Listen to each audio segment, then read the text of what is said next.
Саламатсыңарбы, менин кымбаттуу окуучуларым. Силер менен бүгүн мен Жунушова Динара Шишиналиевна. Силер менен кайрадан жолугушканыма абдан кубанычтамын. 2020 жыл балдардын укугун коргоо жана самарттештирүү жылы деп белгиленгенин билебиз. Кып-кызыл көйнөк кийип маңдалактан, жап-жашыл чыптамасы бак дарактан, апаппак топусу бар ак булуттан, үкөсү кар кыралар бийик учкан.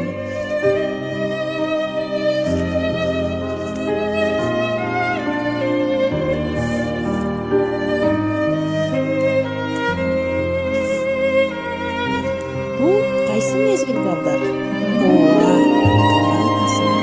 Бул жаз мезгили. Жаз мезгилинде биз азыр ата-энелерибизге жардам берип, убактылуу үйдөбүз. Алма бакта гүл ачайын деп турат.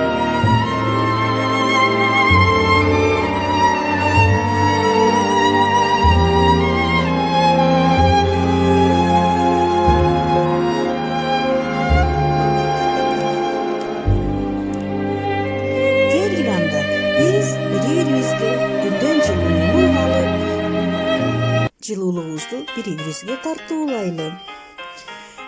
Биз азыркы кырдаалга байланыштуу аралыктан окуп жатабыз. Балдар, биз дагы өзүбүздүн элибизге, жерибизге, мекенибиздин өсүп өнүгүүсүнө азыр чоң жардам берели. Жакшы окуп жана докторлордун айткандарын угуп, маска тагынып, таза жүрүп, колдорубузду ар дайым өз эрежеси менен жууп жүрөлү. Макулсуңарбы? Келгиле анда сабак башчылардын алдында өр угуп алалы.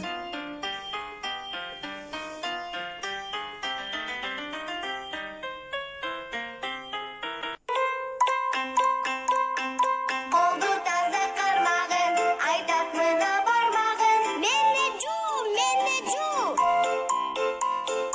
aydak cana sömöyü, ay ay bolup konoyun.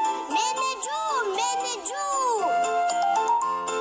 mancaların aptolar, zamındanın jakşılar. Бүгүн биз силер менен адабий окуу сабагын өтөбүз.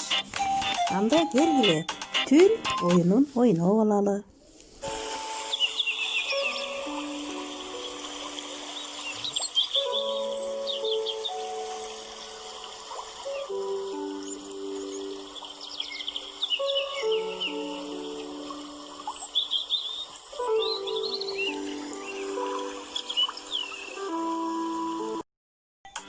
Балдар, эмнени менен уктуңар? Ооба, туура айтасыңар. Жаз мезгилинин үнү чымчыктардын сайраганы. Бүгүнкү биздин сабагыбыз жаз мезгилине байланыштуу болмокчу. Анда эмесе сабагыбызды баштаардан мурун алтын эрежебизди кабыл алалы. Макулсуңарбы, балдар? Анда эмесе балдар, коенектердей болуп, элеңдебей отурабыз. Ал эми арылардай болуп ызылдабайбыз. Улактардай болуп секирбейбиз. Ташбакадай болуп кыбырабайбыз. Бүгүнкү сабакка Машадай болуп активдүү катышабыз. Макулсуңарбы? Анда эмесе алтын эрежебизди кабыл алдык. Анда эмесе бүгүнкү сабагыбыздын нуктасы Таранчы менен Чабалекей. Бул чыгарманы улуу орус эл жазуучусу Лев Николаевич Толстой жазган. Бүгүнкү сабагыбызга максат коюп алалы. Чыгарманын мазмунун түшүнүп, Таранчы менен Чабалекейге мүнөздөмө бере аласыңар. Өз оюңарды эркин, далилдүү айтып, интерактивдүү көнүгүүлөр менен иштөөгө көнүгөсүңөр. Эмгек кыла билүүгө, боорукер болуп, бири-бириңер менен сый мамиледе болууга тарбия аласыңар.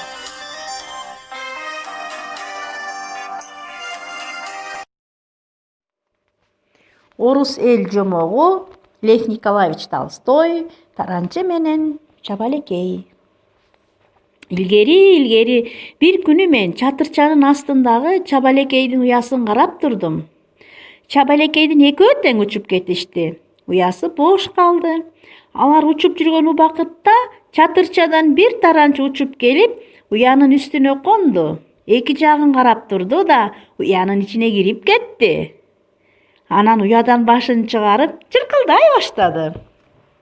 Анын артынан бир аздан кийин уяга чабалекей учуп келди. Ал уяга кирип баратып, уясында отурган мейманды көрө коюп, канаты менен отурган ордун бир чапты да учуп кетти. Таранчы уядан чыккан жок, отуруп алып чыркылдай берди. Чабалекейлер кайра дагы учуп келишип, отурган таранчыны көрүштү да, кайра учуп кетишти. Алар куру бекер учуп келишкен жок. Ар кимиси ооздоруна балчыктан алып келишип, аз-аздан уянын жылчыгын бүтөй беришти. Жылчык кичирейе берди балдар. А дегенде уядан таранчынын мойну жана башы көрүнүп турган эле. Андан кийин башы эле көрүнүп калды. Акырында такыр эчтемеси көрүнбөй калды. Чабалекейлер таранчыны уянын ичине балчык менен бекитип коюшту да, ышкырык менен үйдү тегерене айланып учуп жүрүштү. Орус эл жомогу Лев Николаевич Толстой, таранчы менен чабалекей. Илгери bir күнү мен чатырчанын астындагы чабалекейдин уясын карап турдум. Чабалекейдин экөө тең учуп кетти. Кымбаттуу менин окуучуларым, кайсы чыгарманы өттүк? Ооба, туура айтасыңар. Таранчы менен чабалекей. Бул чыгарма силерге жактыбы? Анда эмесе, келгиле, биз сөздүк ишин жүргүзүп алалы. Балчык ылай менен чөптөрдүн майдасынын аралашмасы. Бул балчык менен чабалекейлер өздөрүнө уя салышат.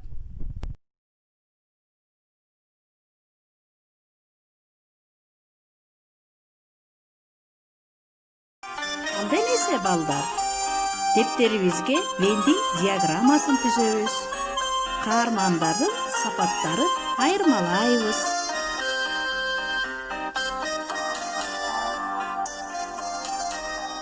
Түздүкпү?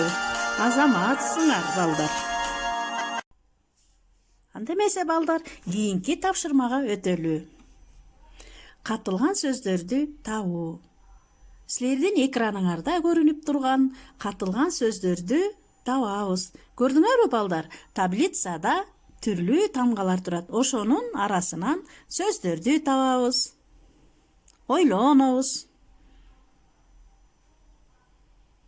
Таптыкпы? Келгиле, анда эмесе текшерели. Кайсы сөздөрдү таптыңар? Мен болсом, таранчы, Толстой, уя, балчык, менен, уя деген сөздөрдү таптым. Силерчи? Азаматсыңар анда балдар. Бүгүнкү тапшырмага эң жакшы активдүү катышып жатасыңар. Мен абдан кубанычтамын. Менин сүйүктүү окуучуларым, сабакты бышыктоо үчүн суроолорду берсем. Чабалекейдин уясына таранчы эмне үчүн кирип алды деп ойлойсуңар? Ооба, туура айтасыңар. Кийинки суроом, чабалекейлер таранчыны кантип жазалашты? Туура айтасыңар. Анда эмесе кийинкиси, чабалекейлердин бул жазасы туура болдубу? Силер кандай ойлойсуңар? Ар бириңердин оюңар баалуу. Балдар, бирөөнүн нерсесин уруксатсыз ээлеп алуу туурабы? Андай балдарга кандай кеңеш айтаар элеңер? Балдар, биздин бүгүнкү сабагыбыз аяктап бара жатат. Бүгүнкү чыгарма силерге жактыбы? Бүгүнкү чыгармабыз эмне жөнүндө эле? Ооба, туура айтасыңар. Чабалекей, таранчы жөнүндө. Балдар, биз келген канаттууларга уя салып, таят менен таттуу мамиледе бололу. Макулсуңарбы? Балдар, бүгүнкү сабакка силер абдан жакшы катыштыңар. Берилген тапшырмалардын баарын жакшы аткардыңар. Ушинтип активдүү катышыңарды каалаймын. Анда эмесе баарыңарга азаматсыңар, эң жакшы деген баа койдум. Үй тапшырма алса, текстти окуп, мазмунун түшүнүп келебиз. Силер менен Динара Шершеналиевна эжегиңер болду. Сак саламатта калгыла балдар. Оку, үйрөн, билим ал.